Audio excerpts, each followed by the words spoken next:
Hello, and welcome to Democracy Will Win, an exhibition that was originally conceived by the Literaturhaus München and the Thomas Mann House in Pacific Palisades, with funding by the German Federal Foreign Office, and that is now touring the United States. My name is Tobias Bös. I'm a professor of German literature at the University of Notre Dame, and I was one of the scientific advisors who helped introduce this exhibition to an American audience. Democracy Will Win is a show about the life and works of the Nobel Prize-winning German author Thomas Mann, who started his career as a monarchist and nationalist during the years prior to the First World War, devoted himself to European understanding and conciliation during the 1920s,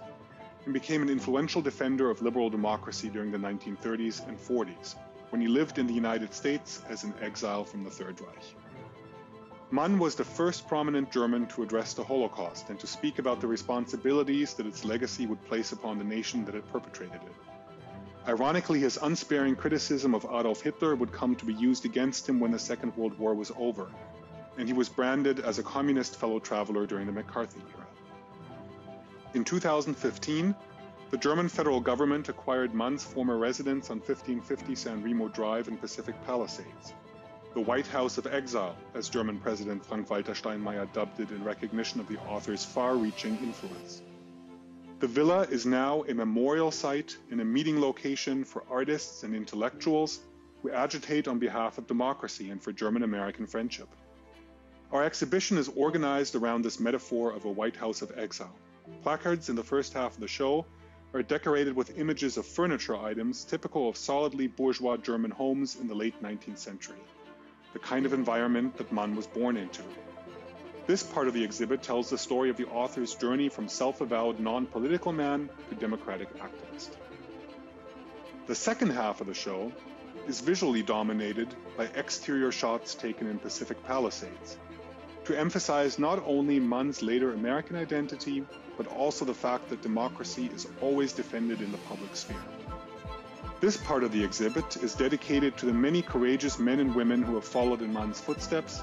and who have stood up for democracy in the decades since his death, whether as part of the civil rights movement, the women's and queer rights struggles, the fight for environmental justice, or, most recently, the Me Too and Black Lives Matter movements. When Mann stepped off the ocean liner Queen Mary in February 1938 with the lecture script titled The Coming Victory of Democracy in his pocket, he arrived in an America that in some ways was not all that dissimilar from the one that we live in. It was a society still reeling from an economic catastrophe that had occurred roughly a decade earlier, a catastrophe that had revealed the immense gulf separating the wealthy from the poor. And in these tenuous times, populist preachers and politicians were jostling for the wallets and the votes of the gullible, often employing modern media technologies that liberal politicians had yet to master. Suspicion against foreigners was rising, and democracy worldwide seemed on the defensive, bound to lose out to charismatic authoritarians with simple solutions to complex problems. Mann's message in these trying times was one worth heeding nowadays as well.